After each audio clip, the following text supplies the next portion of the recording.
Hello friends, welcome back to Hexons family. Hexons ஃபேமிலியில் நம்ம இன்றைக்கி பார்க்க போகிற ரெசிபி வந்து சக்கை அவியல். பச்சை சக்கை வச்சு எப்படி அவியல் செய்கிறதுன்னு பார்க்கலாம். நான் அதுக்காக ஒரு பச்சை சக்கையிலேருந்து கொஞ்சமாக சொலை எடுத்து வச்சு அந்த சொலை எல்லாமே சின்ன சின்னதாக கீறி எடுத்துக்கலாம், சின்ன இந்த சைஸுக்கு. அது கூடவே நம்ம உள்ளே இருக்கிற பலா கொட்டையுமே சேர்த்துடலாம். மேலே இருக்கிற அந்த தோடை மட்டும் எடுத்துட்டு அதையுமே ரெண்டாக கீறி இந்த மாதிரி அந்த சக்கைக்கு கூடவே இதையும் போட்டுடலாம்.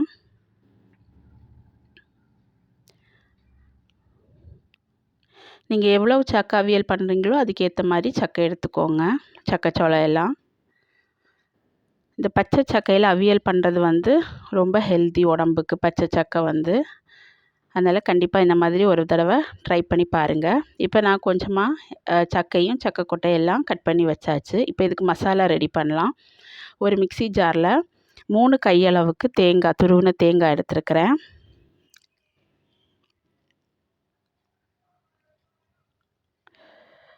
அது கூடவே 4 பல் பூண்டு, 3/4 டேபிள் டீஸ்பூன் மிளகாய்த்தூள், 1/4 டீஸ்பூன் மஞ்சள் தூள், 1/4 டீஸ்பூன் ஜீரகம், 2 கொத்து கருவேப்பிலை, இல்லைனா ஒரு கை ஃபுல்லாக எடுக்கிற மாதிரி எடுத்துக்கோங்க. நல்ல ஃப்ரெஷ் கருவேப்பிலை இது கூட சேர்த்துக்கோங்க. அதுக்கப்புறம் கொஞ்சமாக பெப்பர், ஒரு 1/2 டீஸ்பூன் போல் பெப்பர் சேர்த்துக்கோங்க, மிளகு. இதெல்லாம் சேர்த்துட்டு கொஞ்சமாக தண்ணி சேர்த்துட்டு கொஞ்சம் குறையாக நம்ம பொரியலெல்லாம் பண்ணால் தேங்காய் போடுறதா இருந்தால் எப்படி அரைப்போம் அந்த மாதிரி கொஞ்சம் குறையாக அரைச்சி எடுத்துகிட்டு வரலாம். இப்போ அரைச்சிட்டு வந்துட்டு அந்த மசாலா எல்லாமே இப்போ நமக்கு அரைஞ்சி வச்சுருக்கோம்ல சக்கை அது கூட எல்லாத்தையும் சேர்த்து நல்லா மிக்ஸ் பண்ணி விட்டுறலாம். அது கூடவே 3/4 டீஸ்பூன் உப்பு சேர்த்துருக்கிறேன். முதல்ல வந்து 3/4 டீஸ்பூன் சேர்த்துக்கோங்க, அதுக்கப்புறம் பத்தலைன்னா பார்த்து சேர்த்துக்கலாம். 1/2 டம்ளர் தண்ணி ஆட் பண்ணிக்கோங்க. ஆட் பண்ணிவிட்டு இப்போ இது எல்லாத்தையும் சேர்த்து நல்லா மிக்ஸ் பண்ணி விட்டுறலாம் கையால். அந்த மசாலா வந்து எல்லா இடத்துலையும் நல்லா படுற மாதிரி நல்லா டைம் எடுத்து நல்லா மிக்ஸ் பண்ணி விட்டுக்கலாம்.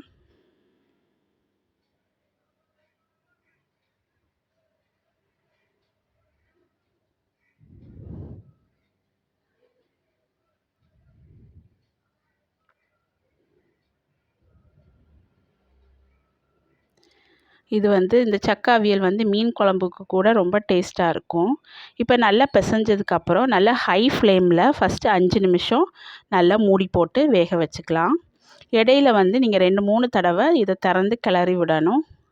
அடிப்பிடிக்க வாய்ப்பு இருக்குது. இல்லைனாலும் அப்போ தான் ஈவனாக குக் ஆகும். அதுக்காகவும் நம்ம அப்பப்போ திறந்து கிண்டி விடணும். ஃபஸ்ட்டு ஹை ஃப்ளேமில் 5 நிமிஷம் வச்சு வேக வச்சு எடுத்துக்கலாம். அதுக்கப்புறம் மீடியம் ஃப்ளேமில் வச்சு ஒரு 7 நிமிஷம் மறுபடியும் வேக வச்சு எடுத்துக்கலாம். தண்ணி வேணும்னா பத்தலைன்னா நீங்கள் எக்ஸ்ட்ரா இடையில வேணால் கொஞ்சமாக ஆட் பண்ணிக்கலாம். கடைசியாக உப்பு பார்த்துக்கோங்க, உப்பு பத்தலைன்னா அதையும் ஆட் பண்ணிக்கோங்க. இப்போ பாருங்கள், சக்கை அவியல் நல்லா வெந்துருச்சு. நான் மொத்தமாக 12 நிமிஷம் வச்சு வேக வச்சு எடுத்துருக்கிறேன்.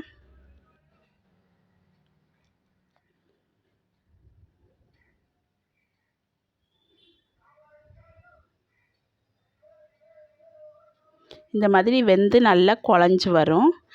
நீங்கள் சக்கை கொட்டையை கூட நீங்கள் சாப்பிட்டு பார்க்கலாம் வெந்திருக்கான்னு. இல்லைன்னா நீங்கள் கொஞ்ச நேரம் கூட சிம்மில் வச்சு கூட வேக வைக்கலாம். இப்போ நம்ம இதுக்கு தாளித்து விட்டுலாம். தாளிக்கிறதுக்கு ஒரு எண்ணெய் கரண்டியில் 2 டேபிள் ஸ்பூன் தேங்காய் எண்ணெய் சேர்த்துருக்கிறேன். அது கூடவே 1/4 டீஸ்பூன் கடுகு, அப்புறம் 2 காஞ்ச மிளகாய், 2-3 சின்ன வெங்காயம் எல்லாத்தையும் நறுக்கி போட்டு அதெல்லாம் நல்லா வெந்ததுக்கப்புறம் கொஞ்சமாக கருவேப்பிலை போட்டு எல்லாத்தையும் சேர்த்து இப்போ இந்த அவியலை சேர்த்து கிண்டி நல்லா கிளறி விட்டோன்னா சக்கை அவியல் ரெடி.